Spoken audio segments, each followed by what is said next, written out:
waancaa kilaboota addunyaatiin odeeffannoo wal qabateen Real Madrid fi Borussia Dortmund nuusa xumuraatiif darbuu isaanii beekataniiru. Kaleessa staadiyeemii Hard Rockitti Juventus wajjin kan taphate Real Madrid goolii 1-0 injifate.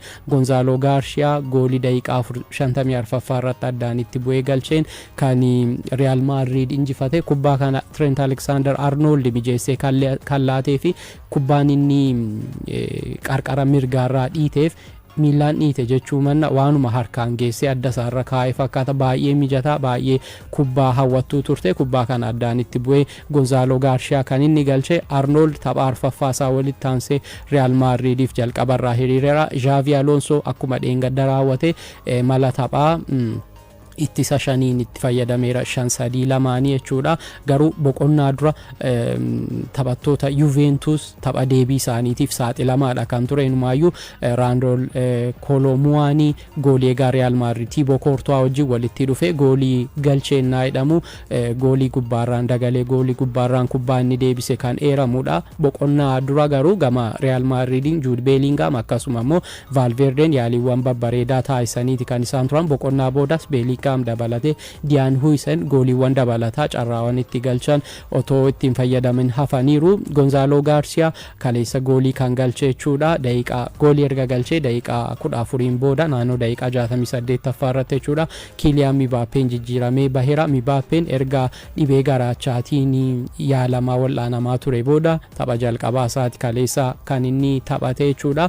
Gonzalo Garciaan garuu taphataanii ganna 21 kuni Al-Hilal irratti akkasuma Salzburg irratti kaleessa immoo Juventus irratti goolii galchee taphataa sarara fuulduraa isa sirrii lakkoofsa 9 jabaa fi kan itti abdatamu ta'uusaa agarsiiseera. Arnold yeroo Liverpool keessa ture taphoota hundaa walii gala 354 kubbaa goolii ta'an 92 mijeessee laachuun isaanii beekama. Edammoo kan jalqabaasaa fooyitu Real Madrid raawwateera. Gama Juventus leenjisaan Juventus Igor Tudor taphattoonni isaanii haalli qilleensaa ture baay'ee rakkisaa akka ta'e himaniiru. Dadhabbiin akka irraa mul'ate simaniiru. Ho'a digirii seelsiyeesii 31 ta'etu galmaa'e kaleessa.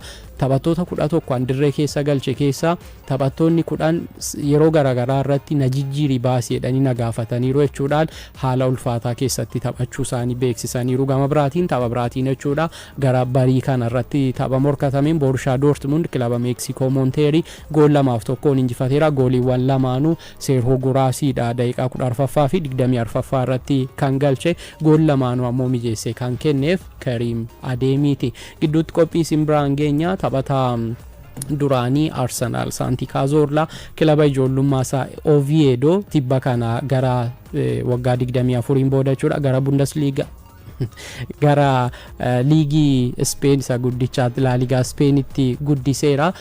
Taphataan kun dura miidhama isa mudate wajjin wal qabate yeroo dheeraaf rakkachaa ture. Inumaayyuu miilli isaa irraa murama jedhamee himamaati kan ture. Amma garuu yeroo kanatti kilaba ijoollummaa isaa gara liigii isa guddichaatti deebiseera. Isa ilaalchisuudhaan Milton ko Samuel Jones qophiin qindeessee dhaggeeffannee ka walitti deebinu ta'a.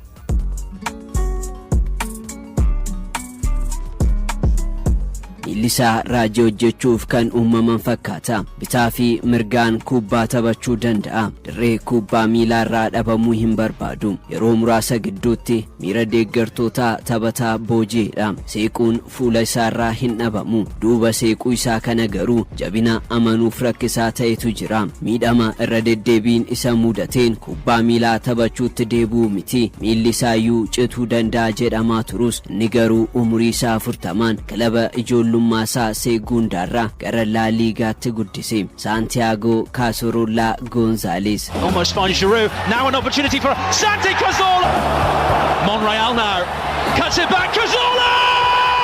Santi Cazorlaan bara 1984 Spain naannoo Asturias jedhamutti dhalate. Umurii isaa daa'imummaan akaadaamii Real Oviedo keessatti dabarsus kubbaa miilaa piroofeeshinaalaa umurii 18tti Villarreal waliin jalqabe. Recreativo Huelva fi Malagaa fi sirga taphateen booda bara 2012 Arsene Wenger gara Arsenal fudhatan. Bara jalqabaa kilabichatti makame goolii 13 haala mijeessuun taphataa cimaa Arsenal bara sanaa jedhamuun filatame. Bara 2014 Arsenaal waancaa FA'n Hull City waliin xumuraaf yoo ga'u kubbaa dabbii Santi Cazorlaan galcheen injifachuun The Gunners waggaa 9 booda waancaadhaan akka araaramu godhe. Kubbaan dabbii inni galche kun kennaa addaa Cazorlaan qabuu fi mallattoo isaati.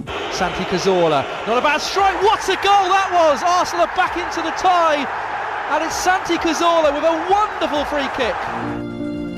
Kana booda garuu sababa miidhamaan jiruun kubbaa miilaa isaa sirnaan fullaa'an turre. Bara 2013 tapha michoomaa Spain Chile waliin taphatte irratti miidhamni salphaan jilba isaarra qaqqabe. Yeroo sana dorgommiirraa isa fageessuu baatus adeemsa keessa garuu itti ulfaachaa dhufe. Bara 2016 tapha Champions League'n Arsenal Ludogorets Rasgard waliin taphatan bira darbuu garuu hin dandeenye. Ji'oota lamaan booda wallaansa baqaqsanii yaaluu jalqabaa godhate.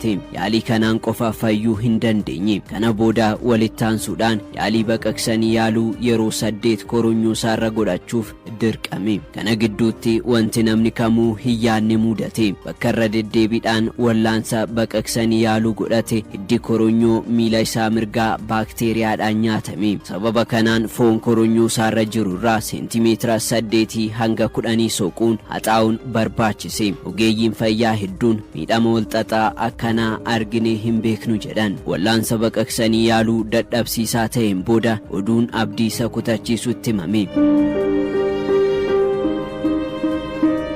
Yaalii kanaan bayyanachuu yoo hin dandeenye miilli isaa akka muramu dhaga'e. Kana booda kubbaa miilaa taphachuu miti, ijoollee kee waliin harka ol qabattee miila lamaa yoo deemteyyuu Rabbiin galateeffadhu jedhaniini. Dirree kubbaa miilaarraa fagaachuu nama hin barbaanne akka Cazorlaaf oduu akkasii dhaga'uun baay'ee ulfaataa ture.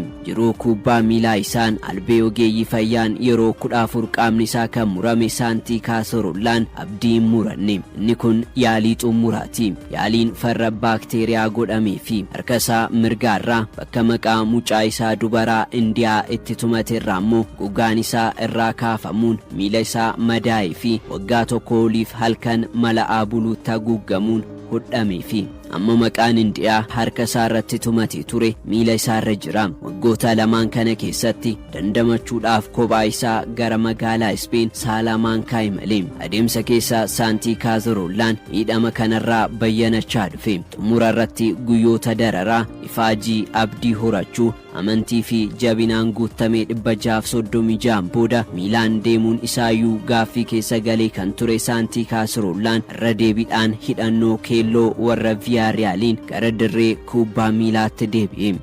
Así venimos, aún el mejor jugador, estoy con otros, Santi Cazorla. Benvingut a la teva casa. Sana booda waggoota 3f kilaba Qatar Al Saadi erga taphateen booda kilaboonni Saudi Arabiyaa maallaqa hedduu qopheessuun osoo isa gaafatanii tola taphachuu fi kanan barbaadu kilabiin ijoollummaa koo jira jechuun gara Asturias deebi'uun waggoota 8f akaadaamii kilabichaa keessatti kan dabarse Real Oviedof taphachuu eegale. Kilaba profeeshinaalaa Spain keessatti tola taphachuun waan hin danda'amneef mindaa xiqqaa kilabichaa waggaatti Euro 91 qofaan tajaajilaa ture. Galii mirga suuraa irraa argamus guutuu isaa Oviedo fi akaadaamii kilabichaatiif kenne. Bara jalqabaa milkaa'uu baatus bara kana garuu Santi Cazorlaan umurii 40tti Oviedo waggaa 24 booda gara La Ligaatti guddise.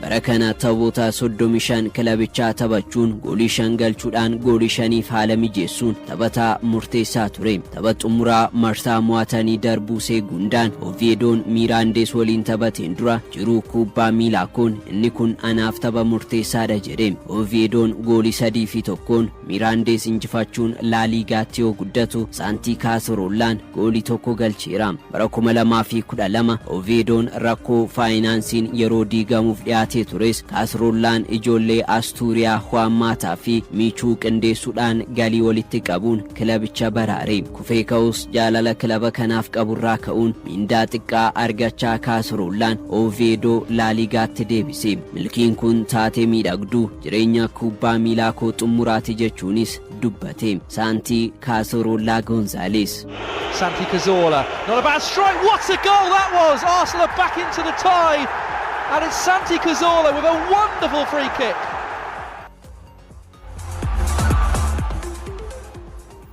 odeeffannoo ispoortii ganamaa dhaggeeffachaa jirtu. Oliver Giroud gara France deebi'eera. waggaa 13 booda Lille waliigaltee waggaa tokkootiin isa mallatteessifateera. 2011-12 kilaba France Montpellier taphachaa ture. Achi gara Arsenal deeme.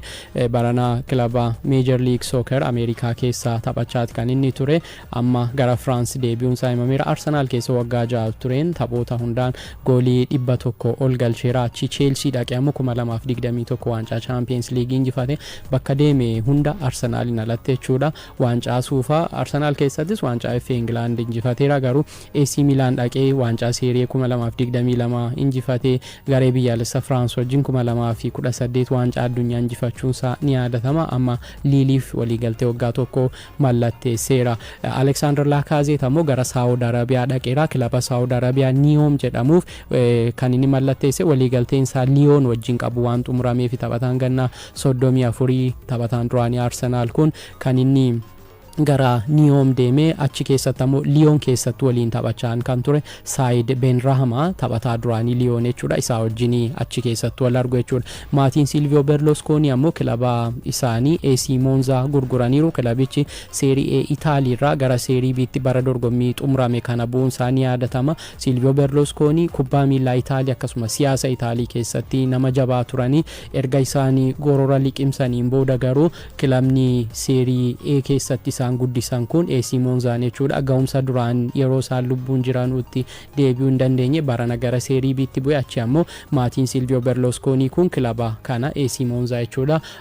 Garee abbootii qabeenyaa Ameerikaatiif kan isaan gurguran. Leeds United Premier Leaguetti erga guddateen booda taphataa sadaffaa mallatteessifateera. Taphataa sarara ittisaa Wolfsburg kan ta'e Sebastian Borno kan inni mallatteessifate. Taphataa ganna 26 kanaaf paawundii miliyoona 5.1 itti baaseera. waliigaltee waggaa 4tiin kan inni mallatteesse duraanii Leeds Lucas Nimecha Wolfsburg irraa Jijjiirraa bilisaatiin akkasuma ammoo Jaka Bijol taphataa sarara ittisaa gidduu Udinese irraa mallatteessuun isaanii yaadatama. Antoine Semenyo Manchester United Liverpool Tottenham mallatteessifachuuf barbaadaa turanii haa ta'u malee kontiraataa isaa Bournemouth keessa isa tursiisu hanga xumura bara dorgommii 2030tti dheeresseera. Taphataan ganna 25 lammii Gaanaa kun Bournemouth keessatti garee Andoni Raola keessa akka turu beeksifameera. Walumaa gala odeeffannoo ispoortii ganama kanaaf ennee xumurreerra.